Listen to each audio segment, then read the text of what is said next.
Assalamualaikum warahmatullahi wabarakatuh. Kami di sini dari kelompok 7 akan menjelaskan bab Introduction to the Environment dan bab Cultural and Cross-Cultural Influence. Yang pertama, di sini saya perwakilan dari kelompok 7, Nadifur Rahman NIM 485 menjelaskan definisi lingkungan.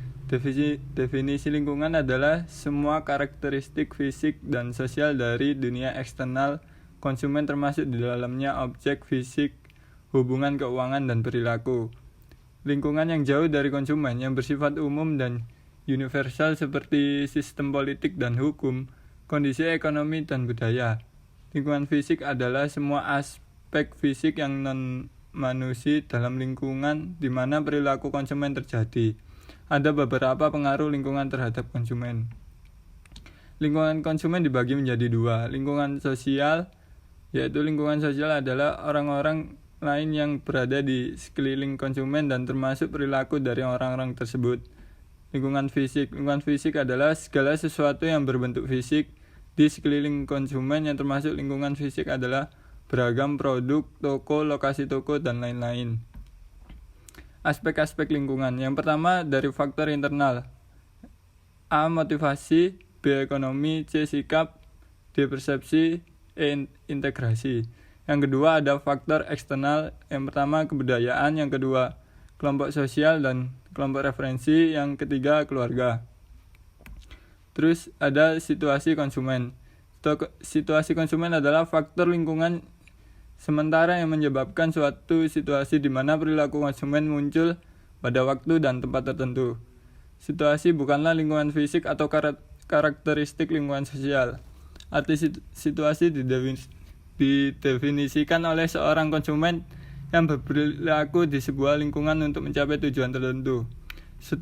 Suatu situasi bagi seorang konsumen mungkin berlangsung sangat singkat, lebih lama atau sangat lama. Selanjutnya akan dijelaskan oleh teman saya. Terima kasih. Saya user pertama NIM 487. Saya di sini akan menjelaskan karakteristik situasi konsumen. Yang pertama itu lingkungan fisik. Sarana fisik yang menggambarkan situasi konsumen yang meliputi lokasi, dekorasi, aroma, cahaya, cuaca, dan objek fisik lainnya yang ada di sekeliling konsumen. Lingkungan sosial, kehadiran dan ketidakhadiran orang lain pada situasi tersebut. Dan yang ketiga itu waktu atau saat perilaku muncul, jam, hari, musim libur, bulan puasa, Natal, dan baru. Waktu mungkin diukur secara subjektif berdasarkan situasi konsumen. Misalnya kapan terakhir kali membeli biskuit, artinya kapan terakhir kali akan berbeda antara konsumen. Yang keempat itu ada tujuan yang ingin dicapai pada suatu situasi. Misalnya konsumen yang belanja untuk hadiah akan menghadapi situasi yang berbeda dibandingkan belanja untuk kebutuhan sendiri. Dan yang kelima itu adalah suasana hati atau kondisi jiwa sesaat, misal perasaan khawatir, tergesa-gesa, sedih, marah yang dibawa pada suatu situasi. Dan selanjutnya jenis-jenis konsumen. Jenis konsumen itu terbagi ada 3. Yang pertama itu situasi pembelian. Situasi pembelian mengacu pada latar di mana konsumen memperoleh produk dan jasa. Pengaruh situasi sangat lazim selama pembelian. Sebagai contoh yang sederhana, pertimbangan perubahan hebat dalam kepekaan konsumen akan harga di mana situasi pembelian. A. Waktu sebagai sebuah variabel situasi. Berapa banyak waktu yang dimiliki konsumen untuk berbelanja akan mempengaruhi cara berbelanja. B. Waktu sebagai sebuah produk. Waktu bisa dianggap sebagai sebuah produk. Banyak produk yang dikembangkan untuk menghemat waktu konsumen, sehingga penghematan waktu sering dikomunikasikan sebagai atribut penting dari produk tersebut. Dan yang kedua, situasi komunikasi. Situasi komunikasi adalah suasana atau lingkungan di mana konsumen memperoleh informasi atau melakukan komunikasi. Komunikasi yang dilakukan bisa bersifat pribadi atau non-pribadi. Konsumen mungkin memperoleh informasi melalui komunikasi lisan dengan teman, pacar, tenaga penjual, atau wiraniaga.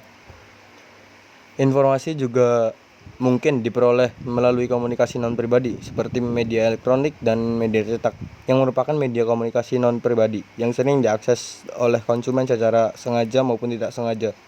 Informasi mungkin juga diperoleh langsung dari toko melalui promosi penjualan, pengumuman di rak, dan di depan toko. Dan yang ketiga, situasi pemakaian.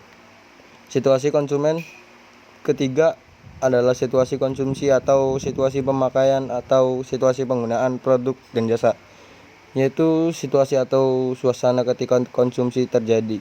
Konsumen seringkali memilih suatu produk karena pertimbangan dari situasi konsumsi, dan terkadang jika waktu terjadi pembelian produk dengan konsumsi produk tersebut seringkali berbeda. Slide selanjutnya akan dibacakan oleh teman saya.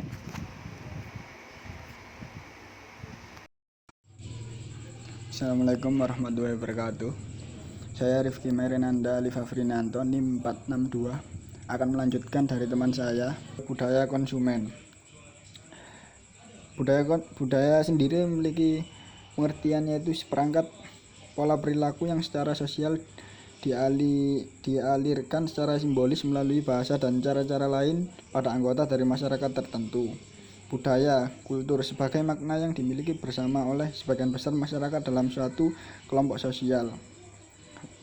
Budaya mengacu pada seperangkat nilai, gagasan, artefak, dan simbol bermakna lainnya yang membantu individu berkomunikasi, membantu tafsiran, dan melakukan evaluasi sebagai anggota masyarakat. Beberapa definisi budaya telah dipaparkan, namun secara garis besar menurut Angel, Blackwell, dan Miniart, budaya dapat dibedakan menjadi makro budaya yang mengacu pada perangkat nilai dan simbol yang berlaku pada keseluruhan masyarakat, dan mikro budaya yang mengacu pada perangkat nilai dan simbol dari kelompok yang lebih terbatas seperti kelompok agama, etnis tertentu, atau subbagian dari keseluruhan. Kemudian ada perubahan pemasaran yang dapat mempengaruhi kebudayaan. 1. Tekanan pada kualitas. 2. Peranan wanita yang berubah. 3. Perubahan kehidupan keluarga. 4. Sikap yang berubah terhadap kerja dan kesenangan. 5. Waktu senggang yang meningkat. 6. Pembelian secara inklusif. 7. Hasrat akan kenyamanan. Yang berjudul pengaruh lintas budaya. 1. Karakteristik. Seperti kebudayaan dipelajari, artinya kebudayaan yang dimiliki setiap orang diperoleh melalui keanggotaan mereka di dalam suatu kelompok yang menurunkan kebudayaannya dari suatu generasi ke generasi berikutnya. 2. Kebudayaan bersifat kait-mengkait, artinya setiap unsur dalam kebudayaan sangat berkaitan erat satu sama lain. Misalnya, unsur agama berkaitan erat dengan unsur perkawinan, unsur bisnis berkaitan erat dengan unsur status sosial. 3. Kebudayaan dibagikan, artinya prinsip-prinsip serta kebudayaan menyebar kepada setiap anggota yang lain dalam suatu kelompok. Kemudian ada mengembangkan nilai kebudayaan. 1. Kehidupan material, mengacu pada kehidupan ekonomi, yakni apa yang dilakukan oleh manusia untuk memperoleh nafkah. 2. Interaksi sosial. Interaksi sosial membangun aturan-aturan yang dimainkan seseorang dalam masyarakat serta pola kekuasaan dan kewajiban mereka. 3. Bahasa. Bahasa secara harfiah yaitu kata-kata yang diucapkan, tetapi selain itu sebagai simbol komunikasi dari waktu, ruang, benda-benda, persahabatan, dan kesepakatan. 4. Estetika, meliputi seni, drama, musik, kesenian rakyat, dan arsitektur yang terdapat dalam masyarakat. 5. Nilai dan sikap. Setiap kultur mempunyai seperangkat nilai dan sikap yang mempengaruhi hampir segenap aspek perilaku manusia dan membawa keteraturan pada suatu masyarakat atau individu-individunya. 6. Agama dan kepercayaan. Agama mempengaruhi pandangan hidup, makna, dan konsep suatu kebudayaan. 7. Edukasi. Edukasi meliputi proses penerusan keahlian, gagasan, sikap, dan juga pelatihan dalam disiplin tertentu. Kebiasaan-kebiasaan.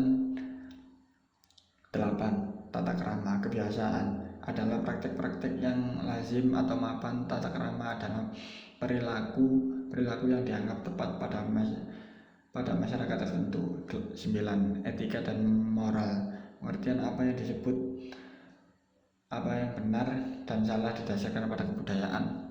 Terima kasih.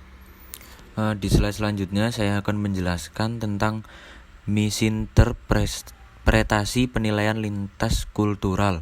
Yang pertama yaitu tirai kultural bawah sadar atau subconscious cultural blinders adalah tendensi untuk membuat asumsi-asumsi bawah sadar yang berpangkal pada kultur menyangkut kejadian-kejadian, orang-orang dan perilaku. Yang kedua, tidak adanya kesadaran diri kultural atau cultural self-awareness mengacu kepada tidak adanya kesadaran pemasar terhadap karakteristik kultural si pemasar itu sendiri. Dan yang ketiga, similaritas dan kepicikan terproyeksi, projected atau biasa disebut projected similarity and parochialism, mengacu pada tendensi pemasar untuk menganggap orang-orang dari kultur lain atau situasi dalam kultur lain serupa dengan yang dijumpainya dalam kulturnya sendiri. Lalu ada garis besar analisis antar budaya mengenai tingkah laku konsumen. Yang pertama, menentukan motivasi yang relevan dalam suatu budaya. Yang kedua, menentukan karakteristik pada tingkah laku. Yang ketiga, menentukan bidang nilai budaya mana yang relevan dengan produk ini. Yang keempat, menentukan bentuk karakteristik dalam membuat keputusan.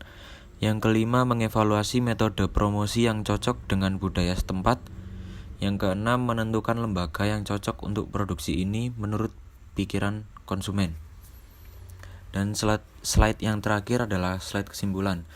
Kesimpulannya adalah lingkungan yang jauh dari konsumen yang bersifat umum dan universal seperti sistem politik dan hukum, kondisi ekonomi dan budaya.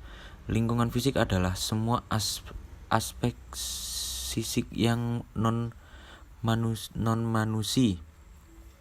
dalam lingkungan di mana perilaku konsumen terjadi. Lingkungan konsumen terbagi ke dalam dua macam, yaitu lingkungan sosial dan lingkungan fisik. Aspek-aspek lingkungan ini terkadang dikaitkan dengan strategi pemasaran yang dijalankan oleh suatu perusahaan. Faktor ini biasa menjadi bahan pertimbangan dari seorang konsumen untuk mengambil keputusan kepada produk yang Anda jual. Motivasi adalah kegiatan dalam diri seseorang yang mendorong keinginan individu untuk melakukan kegiatan-kegiatan tertentu yang berguna untuk mencapai suatu tujuan. Hal ini sangat berpengaruh dalam pertimbangan berperilaku seseorang karena memberikan suatu dorongan untuk memenuhi kebutuhan dan keinginan. Keadaan ekonomi seseorang juga berpengaruh terhadap perilaku pengambilan keputusan dalam pembelian sebuah produk. Sikap adalah predisposisi atau keadaan mudah terpengaruh untuk memberikan tanggapan terhadap rangsangan lingkungan yang dapat memulai atau membimbing tingkah laku orang tersebut. Bagaimana sikap seseorang terhadap produk atau merek mempengaruhi tindakan membeli atau menggunakan produk atau merek. Persepsi merupakan hasil pemaknaan seseorang terhadap stimulus atau kejadian yang diterimanya berdasarkan informasi dan pengalamannya terhadap rangsangan tersebut. Integrasi merupakan kesatuan antar sikap dan tindakan. Perasaan suka akan mendorong seseorang untuk membeli dan perasaan tidak suka akan membuat seseorang untuk tidak membeli produk tersebut. Kebudayaan adalah simbol dan fakta yang kompleks yang diciptakan oleh manusia, diturunkan dari generasi ke generasi sebagai penentu dan mengatur perilaku manusia dalam masyarakat yang ada. Sekian presentasi dari kelompok kami. Terima kasih.